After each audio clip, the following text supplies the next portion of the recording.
أعوذ بالله من الشيطان الرجيم. بسم الله الرحمن الرحيم. ولقد يسرنا القرآن للذكر فهل من مدكر.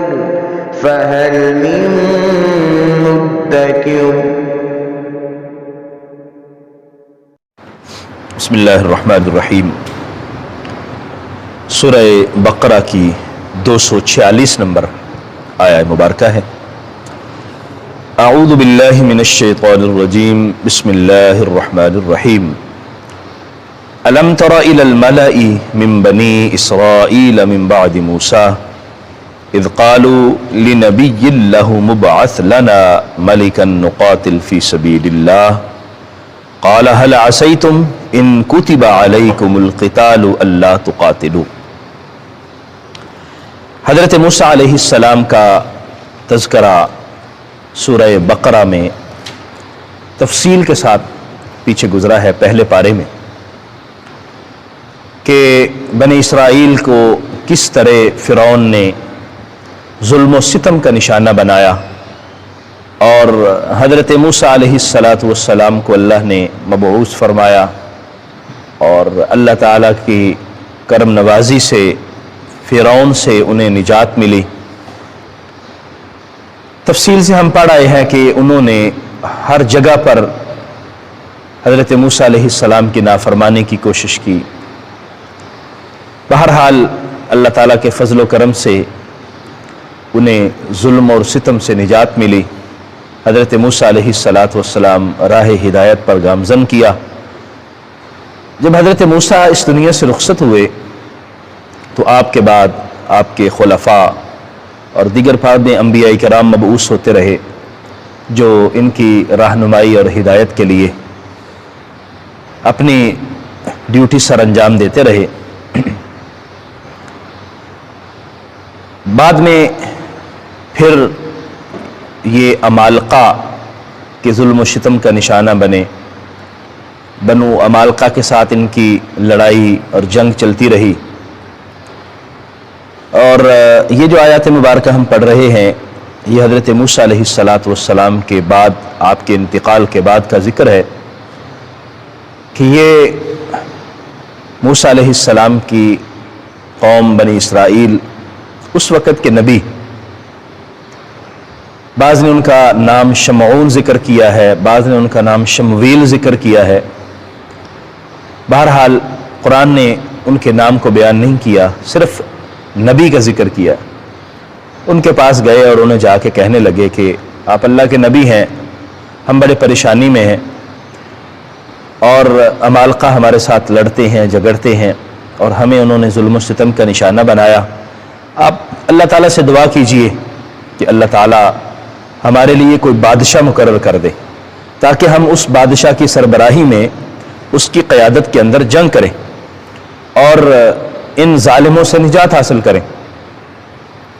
تو یہاں پر یہ سارا واقعہ ذکر کیا گیا اور اصل میں مقصد یہ بیان کرنے کا ہے کہ اللہ تعالیٰ جل مجدہ جب اپنے رستے میں جہاد کا حکم دیتا ہے تو پھر لوگوں پر ضروری ہو جاتا ہے کہ وہ اللہ کے رستے میں جہاد کے لیے نکلے.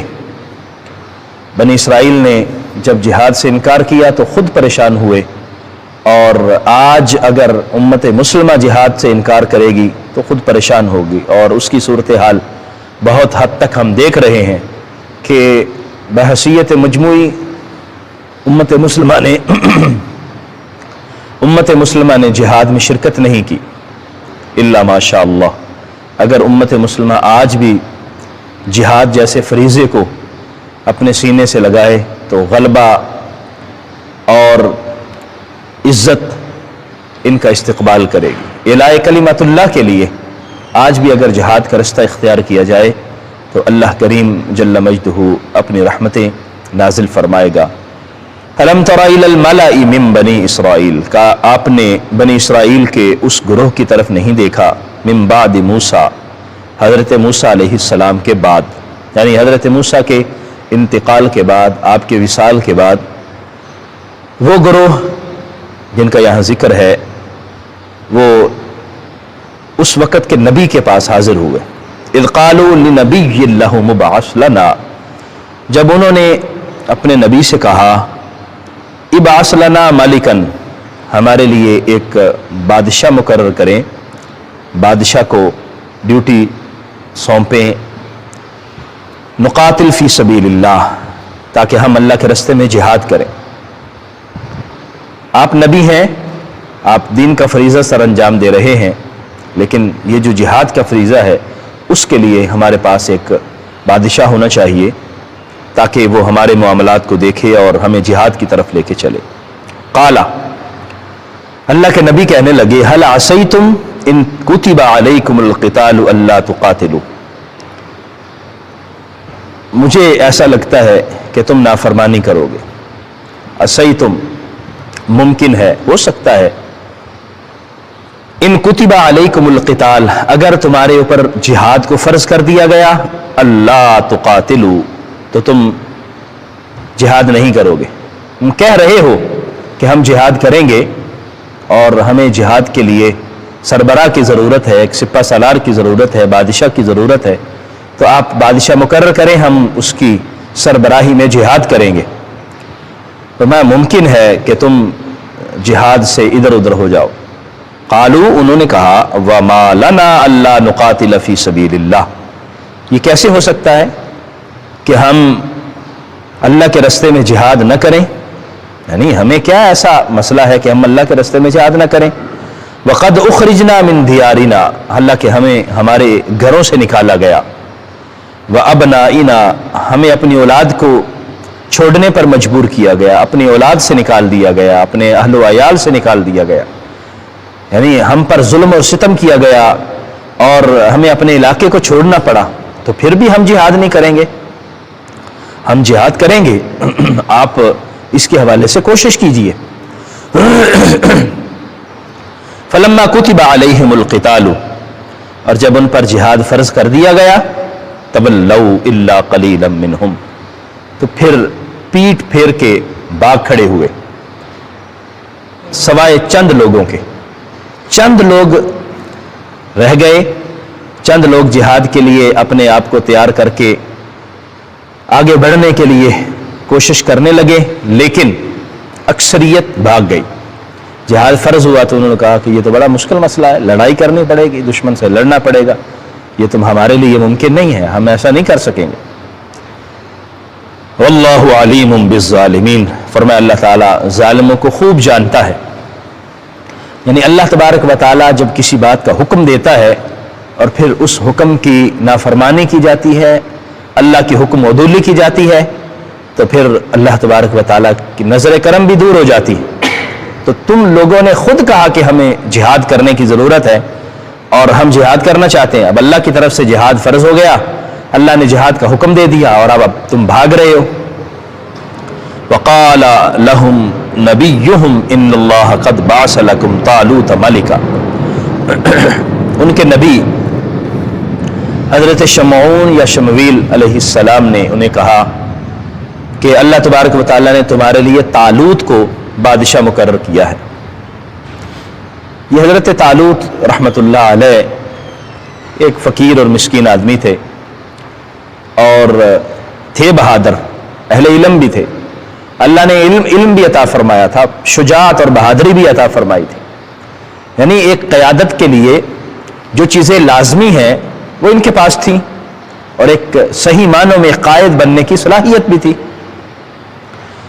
اللہ کی طرف سے حکم آ گیا اور اس وقت کے نبی علیہ السلام کو حکم ہوا کہ آپ ان کو بتا دیں کہ طالوت کو اللہ کی طرف سے بادشاہ مقرر کیا گیا ہے.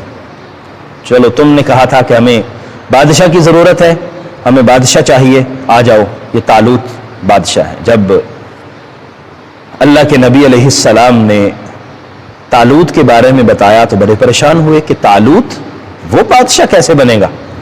غریب مسکین آدمی، فقیر آدمی، وہ جانوروں کو چرانے والا، جس کے پاس 2 وقت کی روٹی بھی مشکل ہے، وہ ہمارا بادشاہ، وہ کیسے بنے گا؟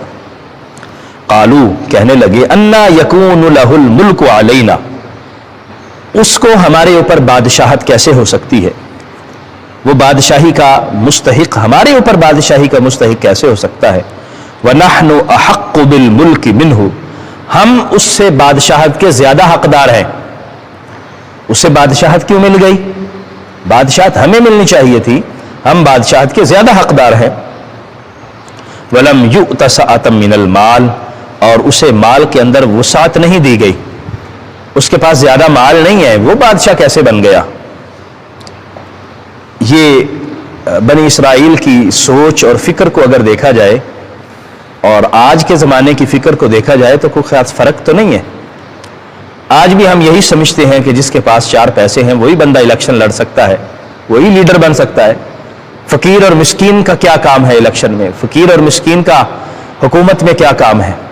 اور واقعتاً حقیقتاً ہے بھی ایسے، جس آدمی کی روٹی پوری نہیں ہوتی، بلکہ یہاں تو اچھے کھاتے پیتے لوگ جو ہے وہ بھی الیکشن کے اندر، آج کے دور کے اندر جو الیکشن ہو رہا ہے یا حکومت میں جو حصہ لینا چاہتے ہیں ان کے لیے ممکن نہیں ہے۔ یہاں تو اربوں کروڑوں اور اربوں روپیہ چاہیے الیکشن لڑنے کے لیے اور حکومت میں جانے کے لیے، حکومت بنانے کے لیے۔ تو یہی سوچ اور یہی فکر، یہی ذہنیت بنی اسرائیل کی تھی جو آج ہمارے لیڈروں کی ہے اور ہمارے اوپر مسلط لوگوں کی ہے، کہ یہ بادشاہت کیسے اس کو مل سکتی ہے، یہ بادشاہ کیسے بن سکتا ہے، اس کے پاس تو پیسہ ہی نہیں ہے، اس کے پاس تو مال ہی نہیں ہے۔ قال، نبی اللہ نے فرمایا، ان اللہ اصطفاہ علیکم وزادہ بسطۃ فی العلم والجسم، اللہ تبارک و تعالیٰ نے تمہارے لیے اسے منتخب فرمایا ہے۔ طالوت کو جو بادشاہت مل رہی ہے اللہ تبارک و تعالیٰ کا انتخاب ہے، اور اللہ تبارک و تعالیٰ نے تمہارے اوپر اسے بطور بادشاہ منتخب کیا ہے۔ اور کیوں بادشاہ منتخب کیا؟ اس کے اندر کیا صلاحیتیں تھی؟ ان کو بادشاہ کیوں بنایا گیا؟ فرمایا وزادہ بسطۃ فی العلم والجسم، اللہ تبارک و تعالیٰ نے انہیں علم اور جسم کے اندر وسعت عطا فرمائی ہے۔ یعنی بادشاہت کا جو معیار ہے وہ یہ ہے، پیسہ بادشاہت کا معیار نہیں ہے، حکومت کا معیار پیسہ نہیں ہے۔ جو پیسہ لوگوں نے بنا لیا ہے کہ حکومت کرنے کا معیار مال و دولت ہے، فرمایا نہیں، مال و دولت نہیں ہے۔ فی العلم والجسم، علم کے اندر جس کو وسعت ہے، شجاعت اور بہادری میں جس کے پاس وسعت ہے، وہ قائد بننے کی صلاحیت رکھتا ہے، وہ لیڈر بننے کی صلاحیت رکھتا ہے، وہ حکومت بنانے کی صلاحیت رکھتا ہے۔ اللہ نے جس کو علم عطا فرمایا، اللہ نے جس کو شجاعت اور بہادری عطا فرمائی، اور طالوت کے پاس وہ چیز موجود ہے۔ واللہ یؤتی ملکہ من یشاء، اور دوسری بات یہ ہے کہ یہ بادشاہت اللہ کی ہے، اور اللہ جسے چاہے اپنی بادشاہت عطا فرمائے، یہ ملک جس کو چاہے وہ عطا فرمائے۔ واللہ واسع علیم، اللہ تبارک و تعالی وسیع حکمت والا بھی ہے، وسیع علم والا بھی ہے، ہر چیز کو جاننے والا بھی ہے۔ تو یہ اللہ تبارک و تعالی کی عطا ہے، سو اس کو قبول کرو۔ اس سے ہمیں یہ علم ہوا کہ اللہ تبارک و تعالی جل مجدہ جب جہاد کو فرض فرما دیتا ہے تو پھر جہاد کرنے کے اندر ہی عافیت ہے، اللہ کے حکم کو ماننے میں ہی عافیت ہے۔ دوسرا ہمیں یہاں سے یہ بھی علم ہوا کہ ہمیں اپنی اپنی سوچ اور فکر کے معیارات پر عمل کرنے کی بجائے اللہ کے حکم کے مطابق عمل کرنا چاہیے۔ اللہ نے جو فکر ہمیں عطا فرمائی ہے ہمیں اس فکر کو اپنانے کی ضرورت ہے۔ ہمارا قائد کون ہونا چاہیے؟ جس کے پاس علم زیادہ ہے۔ ہمارا قائد وہ ہو جو شجاع اور بہادر ہے۔ ہمارا قائد وہ ہو جو تقوی و طہارت والا ہو، تاکہ اللہ کی طرف سے اس کی اجازت مل سکے، اللہ کی طرف سے اس کا انتخاب ہو سکے۔ بنی اسرائیل نے جب اللہ سے جہاد کے لیے گزارش کی تو اللہ تعالیٰ نے اس شخص کو منتخب فرمایا جو علم میں بڑھ کے تھا، جو شجاعت اور بہادری میں بڑھ کے تھا۔ تو اللہ تعالیٰ کی نگاہ التفات، اللہ تعالیٰ کا نظر انتخاب حضرت طالوت رحمۃ اللہ علیہ پر پڑی اور انہیں بادشاہ مقرر کیا گیا۔